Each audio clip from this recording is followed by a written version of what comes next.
Buenas noches, amigas y amigos, buenas noches, pueblo dominicano. Un placer poder reencontrarme con ustedes en este esfuerzo comunicacional que hacemos cada semana para llevarles a ustedes las principales informaciones, el análisis acucioso en perspectiva acerca de los temas que dan vida a la información en nuestro país y en el resto del mundo. Esto es A Tiempo con Freddy Medrano. Doy gracias al eterno Dios que como siempre nos da el chance de poder interactuar con ustedes en este esfuerzo comunicacional, hoy que nos encuentra a 19 del mes de abril del año 2020. Miren, en esta semana habló el presidente de la República el día del viernes. Anteriormente había hablado el ministro de Salud Pública en esos informes que da cada día sobre la situación del COVID en la República Dominicana. Y el ministro de Salud Pública en su intervención del jueves había recomendado el uso obligatorio de mascarillas a todas las personas que se desplacen por las calles de la República Dominicana, hacer específicamente algún tipo de diligencia como lo han estado recomendando las autoridades. Bueno, a nosotros nos seguían llegando muchas informaciones de talleres de mecánicas abiertos, muchos vendedores informales en las calles sin mascarillas, sin guantes, y esto de una manera u otra nos ha estado preocupando de manera considerable porque uno de los principales elementos para poder combatir esta pandemia no solo es el aislamiento, sino que la gente pueda cuidarse y pueda cuidar a los demás. Y además, en la medida que la gente no le hace caso a las autoridades de quedarse en la casa, que no es una opción, es una obligación quedarse en casa, como lo dijera el presidente el pasado viernes en su llamado a la población, pues no solamente se afecta la salud de la población, se afecta también la economía del país y se afecta también la economía suya. Porque definitivamente que esto del COVID-19 ha venido a cambiar la vida de la humanidad. Desde la Segunda Guerra Mundial, el mundo no había vivido unos niveles de crispación como se viven hoy día.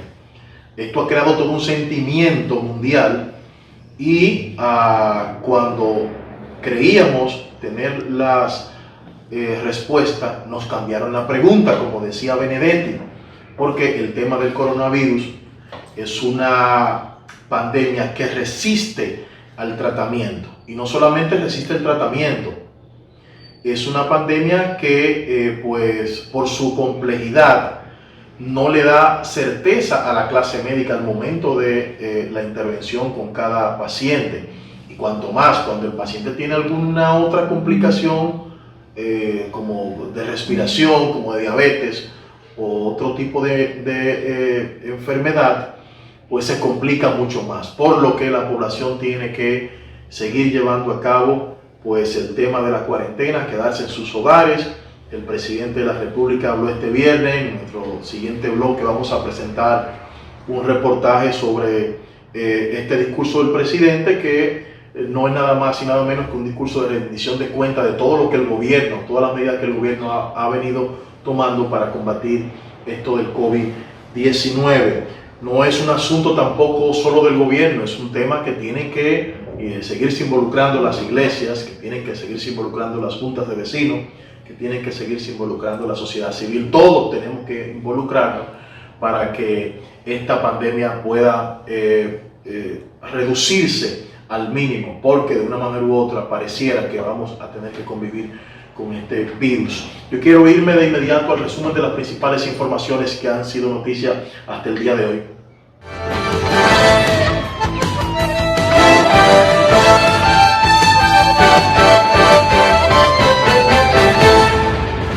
Iniciamos este resumen a tiempo con la información sobre el boletín número 31 de la situación del COVID-19 en la República Dominicana. Y es que hay 4.680 casos confirmados, 345 casos nuevos al hoy domingo, 226 fallecidos, 363 personas se han recuperado y 10.903 han sido descartados, con un total de 15.583 pruebas realizadas. El candidato a senador por el Partido de la Liberación Dominicana en la provincia de Independencia, profesor Valentín Medrano, realizó la entrega esta semana de equipos para la prevención del coronavirus COVID-19 y raciones de alimentos en esta provincia. Medrano realizó la entrega de utensilios como guantes, mascarillas, alcohol, desinfectantes de manos y batas protectoras en la Fortaleza General Francisco Sosa de Duvergé y en la supervisora de la Policía Nacional de este municipio, las cuales la harán llegar a todos los policías militares de esta provincia. También realizó la entrega de raciones de alimentos crudos en todos los municipios de la provincia fronteriza.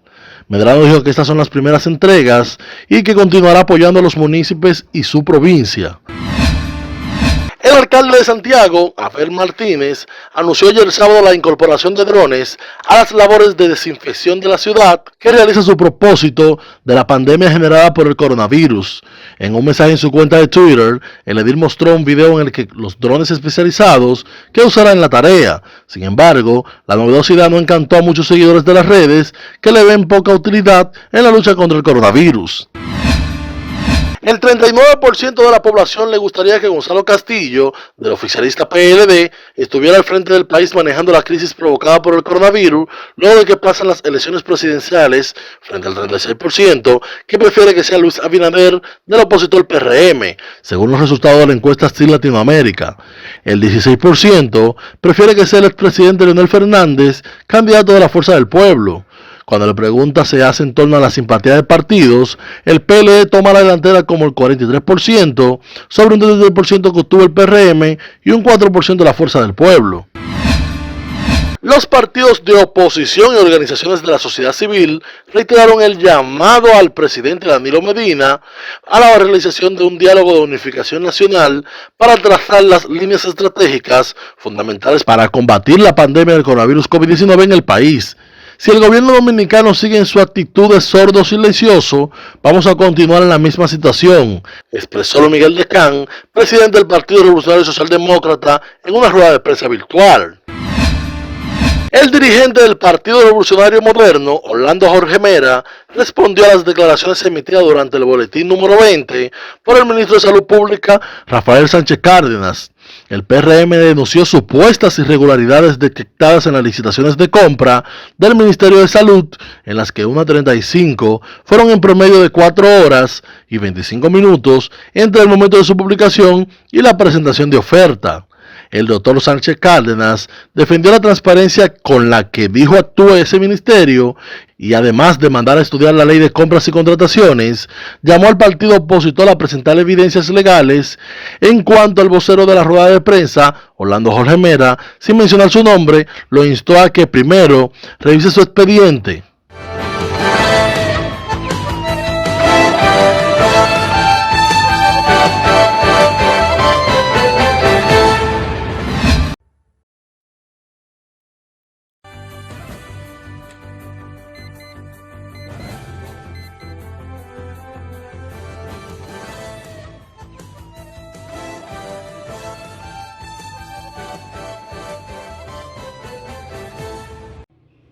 Bueno, gracias por continuar con nosotros. Vamos de inmediato a ver un trabajo que hemos preparado sobre la alocución del presidente Medina el pasado viernes, su tercera alocución luego de que la República Dominicana tomara estas medidas de cuarentena. Y entonces el presidente Medina, como debe hacer todo estadista, en un discurso muy lleno de aliento, muy lleno de ánimo hacia el pueblo dominicano, pues hizo un recorrido, sobre todo en aquellas medidas que el gobierno ha estado haciendo desde el momento en que la República Dominicana apareció esta pandemia de COVID-19. En una alocución que se vio incidentada en su hora de inicio programada por problemas eléctricos en varios circuitos del Gran Santo Domingo, el presidente de la República, Danilo Medina, ofreció el pasado viernes su tercer discurso para referirse a la pandemia del coronavirus COVID-19 que afecta al país. En momentos que el virus ha infectado a más de 4.000 personas y ha cobrado la vida de más de 200, el mandatario hizo una suerte de rendición de cuentas de las iniciativas que el gobierno ha emprendido para combatir la enfermedad, así como los planes de ayudas sociales ante el distanciamiento social y la inactividad parcial de la economía dominicana. Medina ratificó la extensión del toque de queda hasta el 30 de abril, de 5 de la tarde a 6 de la mañana. Asimismo, reiteró la disposición de que es obligatorio el uso de mascarillas en las vías públicas y el reforzamiento de agentes de seguridad para garantizar el llamado a quedarse en casa. Instó a la población a mantenerse en sus hogares para cortar la cadena de contagios, al considerar que se acerca el momento crítico de la pandemia, al tiempo que ofreció sus condolencias a las familias que han perdido un ser querido a causa del COVID-19.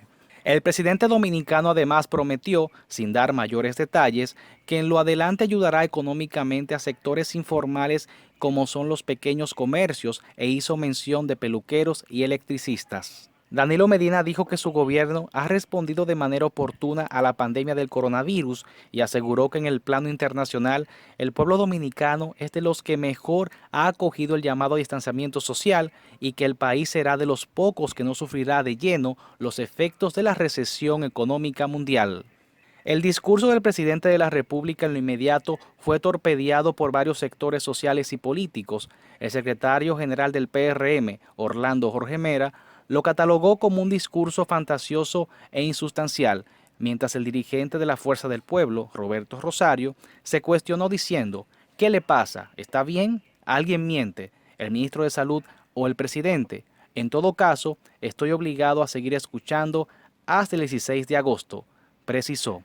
Mientras, el presidente del Colegio Médico Dominicano, Waldo Ariel Suero, calificó el discurso del presidente Danilo Medina como carentes de estrategias, acciones y procedimientos que logren frenar el exponencial avance del virus en el país. Dijo que la población se quedó esperando algunas acciones diferentes para mejorar el distanciamiento físico. En un reporte para A Tiempo, con Freddy Medrano, les informó Manuel Cordero.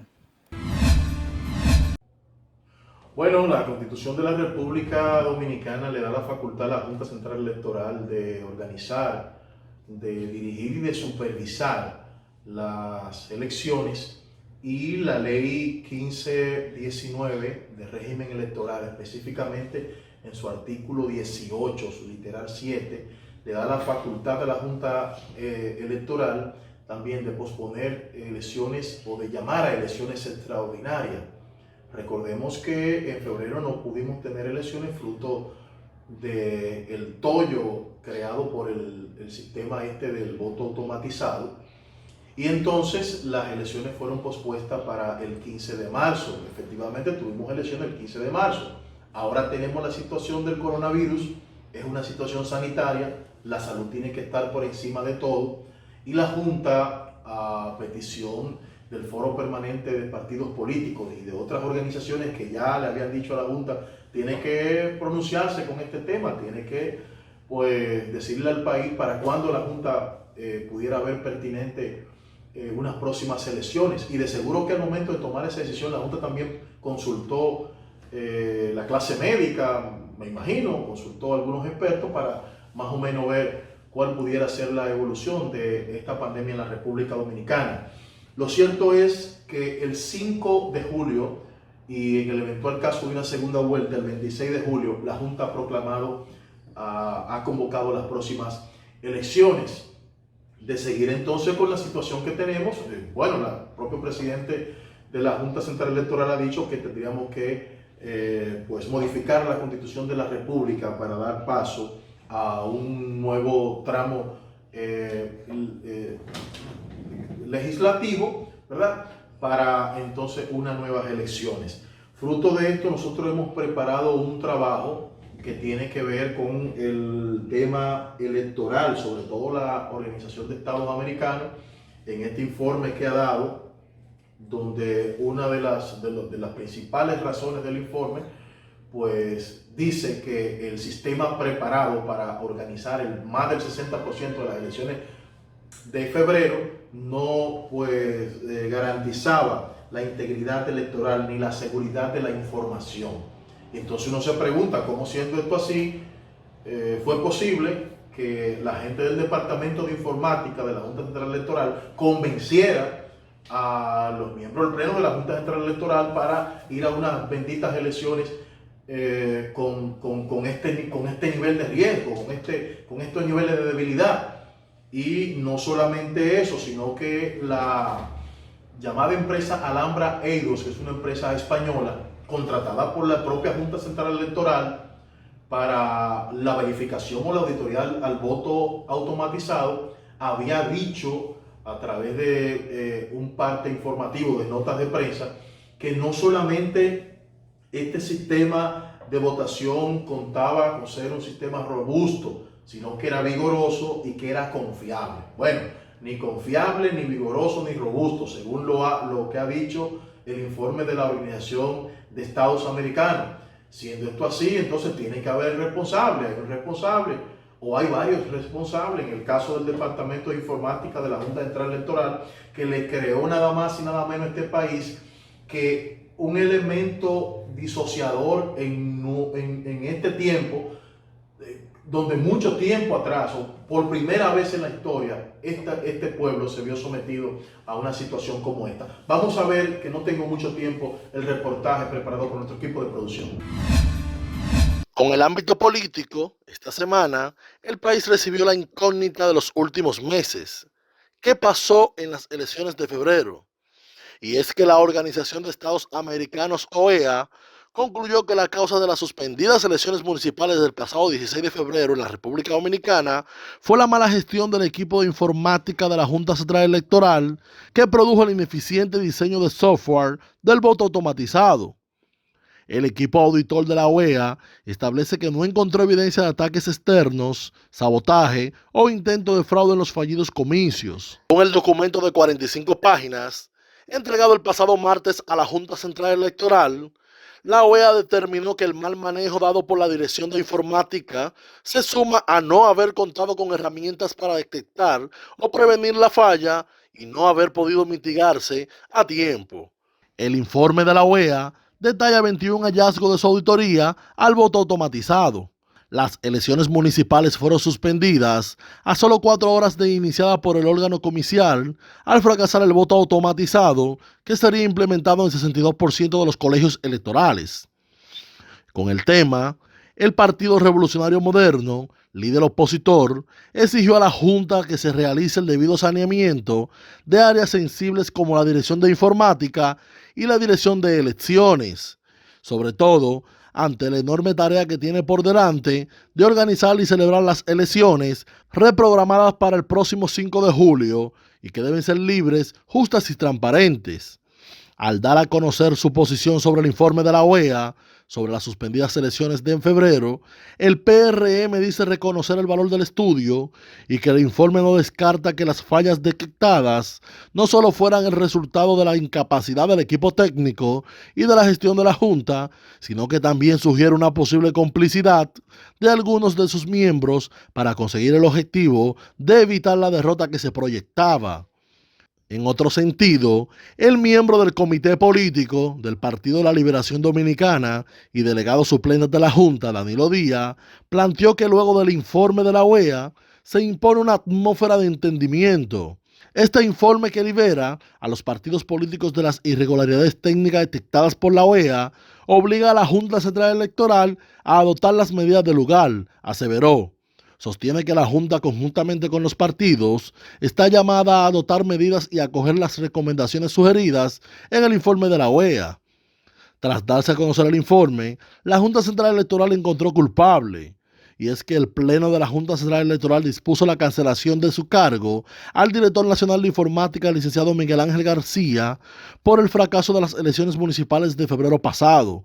En adición, el Pleno de la Junta inició la implementación de acciones, medidas tendentes a fortalecer los trabajos que desarrolla el personal actual de la Dirección Nacional de Informática de la institución, a raíz de las recomendaciones sustentadas y fundamentadas en el informe presentado por la Organización de Estados Americanos, OEA, sobre las causas que impidieron el correcto implementación del voto automatizado en las elecciones municipales del pasado 16 de febrero.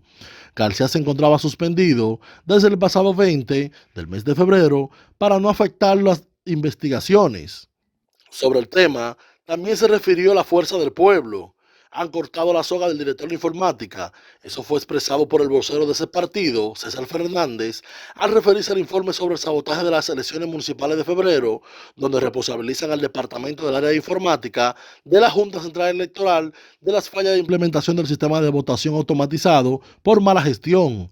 Fernández aseguró que hubo falta de pruebas en las etapas de organización de las suspendidas elecciones municipales. La OEA recomendó a la Junta no utilizar el voto automatizado para las elecciones presidenciales y congresuales. Ahora queda por ver, sin voto automatizado y sin problema de informática, si la pandemia del coronavirus COVID-19 le permite a la República Dominicana, como a varios y a cientos de países del mundo, realizar elecciones para elegir sus autoridades. En el caso de la República Dominicana, se espera que hayan elecciones. Miren, es tiempo de irnos a las internacionales, pero quiero comentarles que vamos a tener una nutrida, una interesantísima entrevista con el candidato a senador del Partido de la Liberación Dominicana por el Distrito Nacional, el también ex vicepresidente de la Asociación Nacional de la Empresa Privada CONEP y bueno, actual director en licencia del Consejo Nacional de Competitividad de la República Dominicana, licenciado Rafael Paz. Con él vamos a retornar luego de estos cortos consejos comerciales.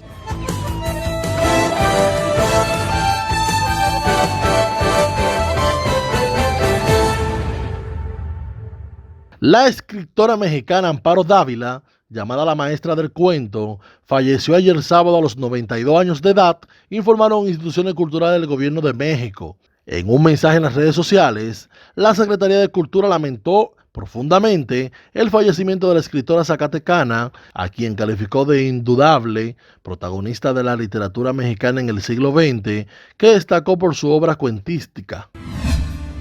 Desde que comenzó la crisis sanitaria, han fallecido oficialmente en España más de 20.040 personas por el coronavirus. Los positivos desde el inicio de esa crisis sanitaria suman más de 192.000, es decir, 4.499 más que el viernes. Supone un crecimiento menor del día previo, 5.252, pero siguen encima del guarismos que habían alcanzado en Semana Santa, probablemente influido por el retraso de las tareas burocráticas en los días festivos. El presidente de los Estados Unidos, Donald Trump, aseguró ayer sábado, en rueda de prensa, que su país puede hallar un modo mejor de usar los 500 millones de dólares que destina anualmente a la OMS. Podemos gastar 500 millones de dólares de una manera mucho más eficiente, aseguró Trump, que prometió encontrar otras formas de emplear este dinero para ayudar a su población. La ciudad de China de Wuhan, el punto de partida de la pandemia del coronavirus, que ya ha infectado a más de 2 millones de personas en todo el mundo, actualizó su número de muertos por COVID-19 a 3.689, un aumento de 50%. Con anterioridad, las estadísticas oficiales registraban 1.290 fallecimientos por causa de la pandemia. Finalizamos las internacionales con la información amenazante del presidente de los Estados Unidos, Donald Trump, quien amenazó a China con consecuencias si llega a demostrarse que fue conscientemente responsable de la pandemia del coronavirus y no se trató únicamente de un error. En rueda de prensa diaria sobre el coronavirus, el mandatario indicó que la cuestión ahora es saber si lo que sucedió con el coronavirus fue un error que se salió fuera de control o si se hizo deliberadamente, recalcando que hay una gran diferencia entre esos dos.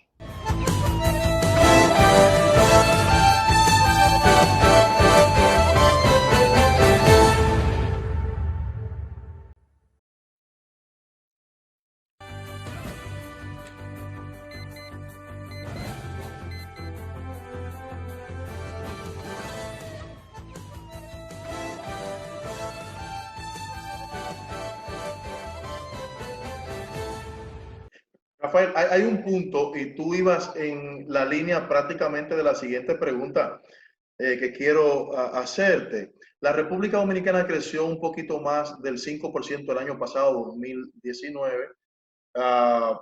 El sector de la inversión e incentivo fueron dos pilares importantísimos, la parte de construcción y la parte de los servicios financieros. ¿Cómo hacer con este presupuesto que ya casi a 1 trillón para este año? No he escuchado que se esté planteando una reformulación del presupuesto a propósito de cómo esta crisis va a dejar la República Dominicana. Mira, va a haber que esperar para ver con las líneas de financiamiento internacional cuál finalmente será la proyección de gasto público en el país, porque en momentos de crisis donde la demanda privada se reduce técnicamente, como ha ocurrido, entre un 50 y un 60%, lo que va a mantener viva la economía es la operatividad del Estado, con los programas de alimentación, etcétera, etcétera. Entonces, habrá que ver qué finalmente será el escenario de gastos y si podemos recurrir a financiamiento para cubrir eso que no van a dar las finanzas públicas. Ya vemos cómo se han caído casi en un 50% las recaudaciones en el último mes. Lo que sí es importante es entender lo siguiente.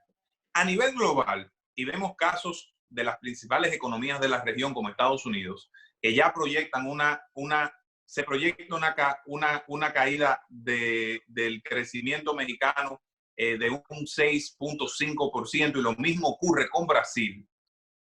O sea, en el caso de la República Dominicana, las proyecciones del Banco Mundial publicadas la semana pasada es que el crecimiento en el año 2020 con motivo de este coronavirus va a ser posiblemente de un 0%.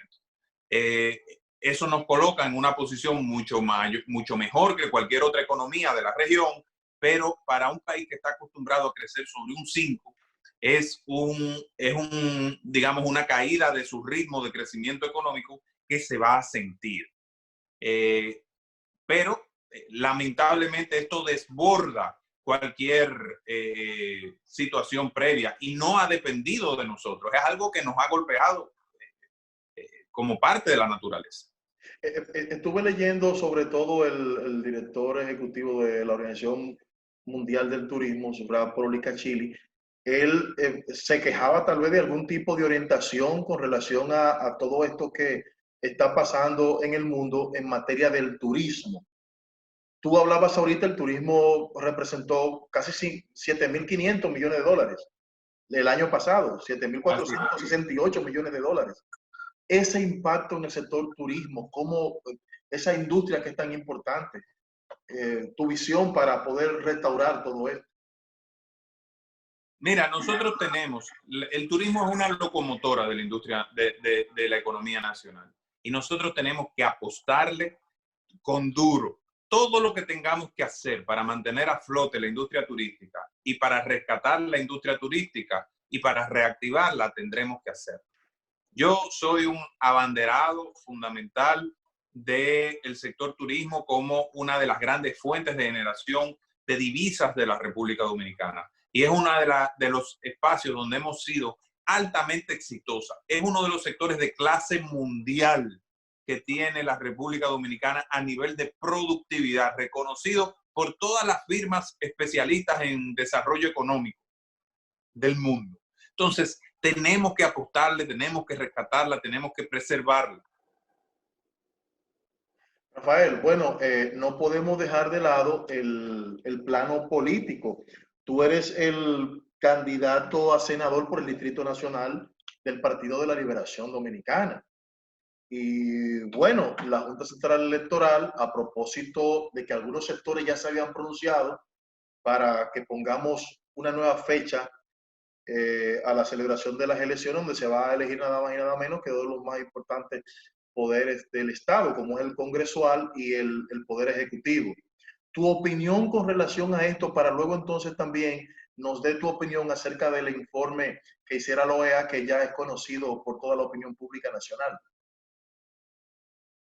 Mira, yo creo que las elecciones de febrero, las pospuestas elecciones de febrero, han sido una de las mayores frustraciones de toda la etapa democrática de la República Dominicana. Sobre esa suspensión lamentable, la cual yo cuestioné y me puse de lado de las personas que se estaban manifestando, exigiendo explicaciones y que se tomaran las sanciones correspondientes sobre los responsables, se lanzaron muchas teorías de conspiración y se pretendió echar mucho lodo sobre el Partido de la Liberación Dominicana. El informe de la OEA ha demostrado que esa suspensión se debió a la negligencia de los departamentos técnicos de la Junta Central Electoral y a las imprevisiones y a la falta de pericia y de controles, de verificaciones necesarias para garantizar la integridad y la diafanidad del proceso. Uniore, que es otro de los organismos internacionales especialistas en temas electorales, ha dicho que un grave error fue cambiar los protocolos que se utilizaron exitosamente en las primarias del 6 de octubre. Entonces, ha sido un hecho lamentable que ha satanizado el voto electrónico en la República Dominicana, que de haberse gestionado de forma exitosa, como ocurrió en las primarias, era una de las principales conquistas del votante dominicano y de aquellos que se presentan a elecciones, porque aquellos que no van a posiciones uninominales, como es mi caso, me refiero a los regidores y a los diputados, se ven expuestos a que los delegados de los partidos en la mesa electoral cambien la voluntad popular en función de un interés determinado. Entonces, es un hecho lamentable. Yo creo que esta Junta Central Electoral escribió en las páginas, ha dejado su nombre escrito en las páginas negras de la historia dominicana, de la historia electoral dominicana, por este terrible fallo, esta falla terrible de un procedimiento tan sensible. Pero yo estoy convencido de que con todas las medidas que se han ido tomando y el acompañamiento de los organismos internacionales y de los organismos de la sociedad y de los partidos políticos, tendremos unas elecciones exitosas en el momento en que se puedan. Yo soy de los que dice que lo principal es la salud de los dominicanos y que habrá elecciones cuando se pueda garantizar la salud de los votantes. Si tiene que ser el 5 de julio, será el 5 de julio, pero si hay que posponerla, no tengo ningún problema con que se posponga, porque para mí vale más la vida de un dominicano que ser electo a una posición. Aprovechando tu condición de abogado también, Rafael, pues a veces uno no puede ver una luz en el camino a propósito de que ocurran situaciones que varíen el desempeño de lo que se ha estado planificando, de lo que la Junta ha colocado en esa matriz, en ese cronograma, de cara a las próximas elecciones. Lo digo por nuestra Constitución, se habla de un vacío constitucional, se habla también de cómo se sustituyen las instituciones.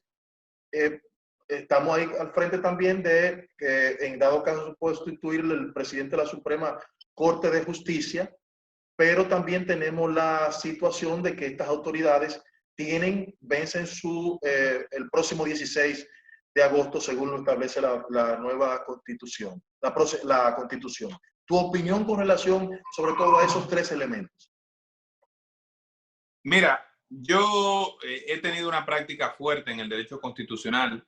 De hecho, antes de entrar al CONEP, fui asesor del Senado y de la Cámara de Diputados en asuntos constitucionales y fui uno de los asesores principales durante el proceso de reforma constitucional del año 2009-2010, aquella gran reforma donde se redactó esta Constitución. La Constitución, el concepto de vacío constitucional no existe. La Constitución no tiene vacíos. La Constitución tiene mecanismos para garantizar la integridad del sistema de gobierno y la integridad del sistema democrático.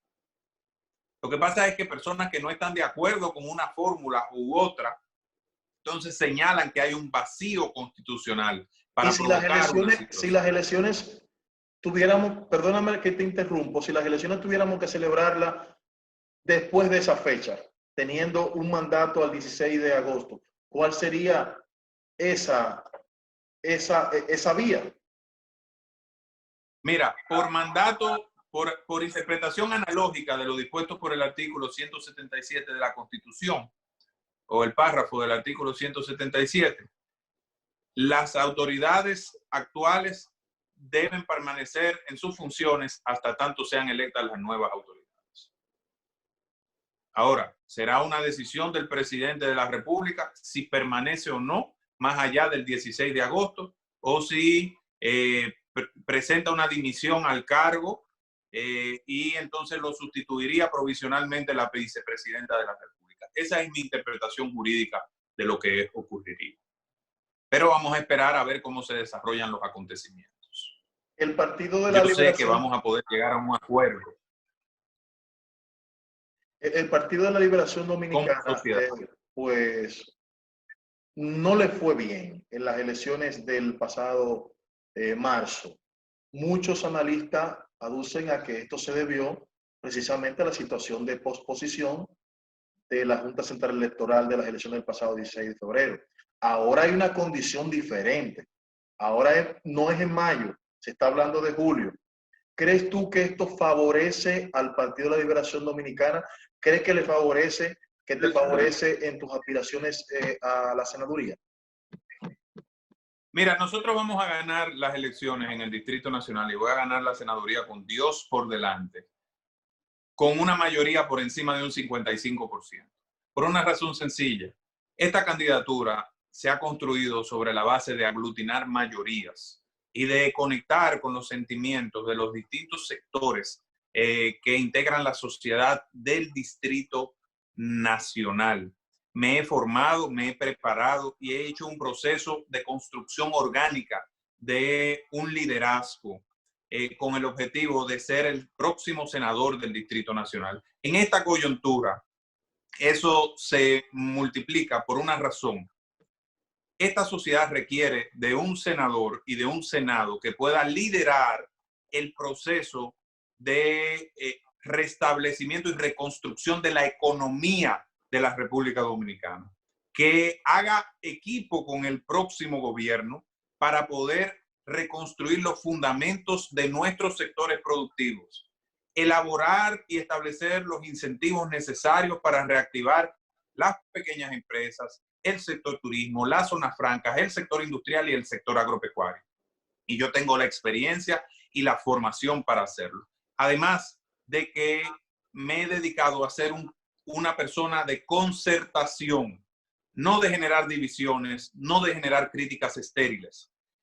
Ahora se quita ese San Benito que habían puesto sobre la marca del Partido de la Liberación Dominicana de que había escamoteado las elecciones de febrero. Y queda demostrado que fue un error garrafal de la Junta Central Electoral y que esa campaña grosera, asquerosa, denigrante, sin precedentes que se llevó a cabo en contra del Partido de la Liberación Dominicana fue una gran injusticia. Pero Dios está allá arriba y la verdad siempre surge y flota reluciente y pone luz sobre los lugares donde antes pretendieron poner oscuridad. Rafael, gracias. Gracias de verdad por tu tiempo, gracias por siempre acceder, ¿verdad?, a los medios de comunicación, sobre todo en el tema de la orientación. Una de los principales elementos de la comunicación es la orientación y la educación. Y esta entrevista, pues, tiene principalmente ese propósito de poder llevarle a la gente un aliciente y una orientación, sobre todo por tu robusta formación en el área de la administración, en el área económica, en el área de la gerencia de gobierno y también como dar una pincelada a la parte política como lo hemos hecho. Gracias, Freddy. Para mí un placer y a la orden de ese maravilloso público. Seguimos adelante. Bueno, con Rafael Paz Familia, que es el director del Consejo Nacional de Competitividad en licencia y es vicepresidente del Consejo Nacional de la Empresa Privada CONEP. Es el candidato a senador del Partido de la Liberación Dominicana por el Distrito Nacional. Ahí te quedan 2 meses y pico para seguir aglutinando las vides moradas. Gracias, Rafael. Bueno, hasta luego, gracias.